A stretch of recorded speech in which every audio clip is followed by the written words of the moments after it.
Speaker, it is with a heavy heart that I stand before you today to pay tribute to the victims of the SS Eastland disaster, which occurred in Chicago 100 years ago.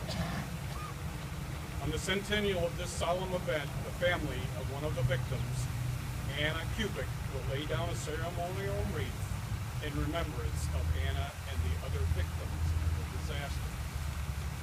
The SS Eastland Memorial Dedication Ceremony will take place at the Old Lighthouse Museum in Michigan City, Indiana, on Saturday, July 25th, 2015. The SS Eastland disaster occurred on the morning of July 24th, 1915, near the Clark Street Bridge in Chicago, Illinois. The SS Eastland was chartered by the Western Electric Company to transport employees, families, and friends across Lake Michigan to Michigan City for a day of celebration that was to include food, a parade, sporting events, and other activities. Unfortunately, the SS Eastland never left the Chicago River that tragic morning. While the SS Eastland was still docked, it slowly began to roll over in the river with more than 2,500 passengers and crew members on board. 844 people lost their lives in the disaster, including 22 complete families, and many more were injured. The immense loss sustained that day will be recalled by generations to come, and the tragedy of that fateful morning will be forever remembered as one of the most catastrophic maritime events in American history. Mr. Speaker, I ask you and my other distinguished colleagues to join me in commemorating the centennial anniversary of the SS disaster. We honor the victims and their families as we remember this devastating day in our nation's history. I would like to commend the efforts of the many people who dedicated their time and efforts to make the SS Eastland Memorial dedication ceremony possible. Thank you very much.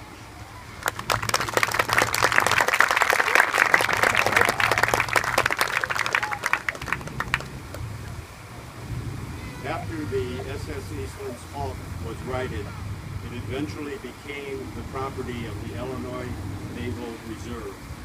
It was refitted and redesigned and became the USS Wilmette. The Wilmette visited Michigan City many times at the Naval Armory, and it was commissioned as a gunboat, GX-13, later changed to IX-29 in 1925 by the acting Secretary of the Navy, Franklin Delano Roosevelt.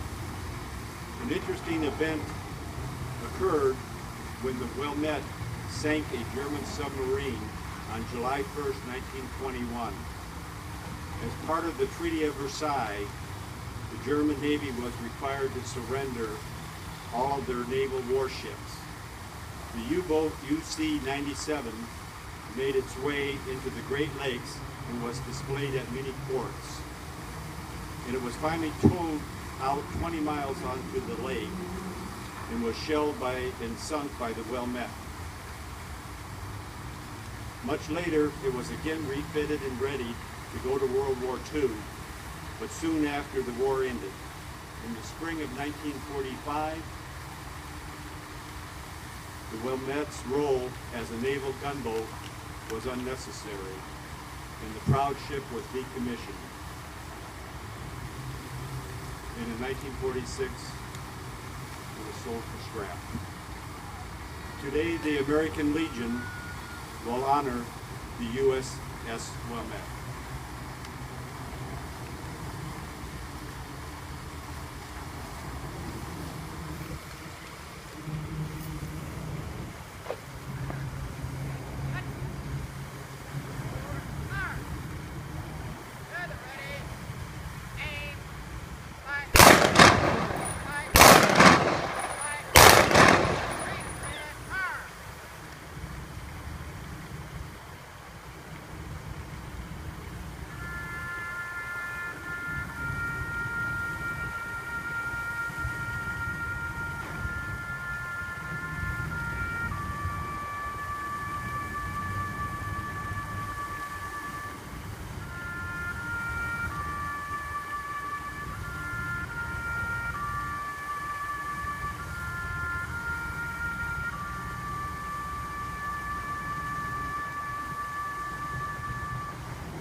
We know that there were many heroes on that horrific morning, and many stories are yet to be told.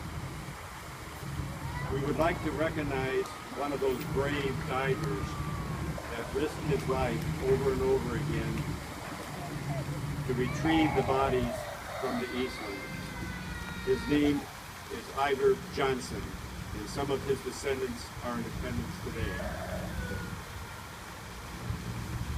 Planning for this memorial started over 2 years ago. Countless people and organizations have contributed not only funding, but equally as important, their many and varied talents. It would be impossible to name everybody, but please accept our most sincere thank you for all that you have done to make this memorial a reality. On a personal note, please allow me to thank from the bottom of my heart my loved ones and all of my dearest friends who, especially for the past couple of weeks, have endured the elements, illness, smashed fingers, cuts, bruises, and aching bodies to make this memorial a reality today. At the conclusion of the memorial, the museum will have an open house free of charge until 1 p.m. The pump organ will be played by Mr. Bill Kellier, and at 1 o'clock the museum will charge its regular fees until 4 o'clock this afternoon. Now we ask our friend Kathleen Lang to conclude today's ceremony. Please stand.